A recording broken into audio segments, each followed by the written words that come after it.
கும்பராசி சேர்ந்த நம் உறவுகளுக்கு இந்த ஜூன் மாதத்தினுடைய ராசி பலன்களை நாம் காண இருக்கின்றோம். பொதுவாக கும்பராசிக்கு அதிபதியாக விளங்கக்கூடியவர் சனி பகவான். சனி பகவான் ஆட்சி பலம் அடைந்து உங்களுக்கு நிச்சயமாக நல்ல நிலையிலே உங்கள் ராசியை வழிநடத்தி கொண்டிருக்கின்றார்.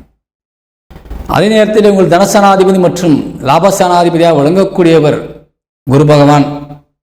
அவரும் உங்களுக்கு நல்ல நிலையிலே உங்கள் ராசியை பார்ப்பதும் ராசிநாதனை பார்ப்பதும் லாபஸ்தானத்தை பார்ப்பதுமாக இருந்து கொண்டிருக்கின்றார்.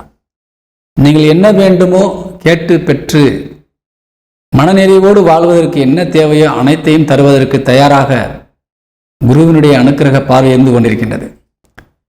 அதே நேரத்திலே குரு பகவான் அமர்ந்த வீடு ராசிக்கு 5ஆம் வீடு. அந்த 5ஆம் வீட்டிலே புதன் வருகின்ற 2ஆம் தேதி வந்து அமர்ந்து குருவோடு இணைந்து அருள்பாலிக்கப் போகின்றார்.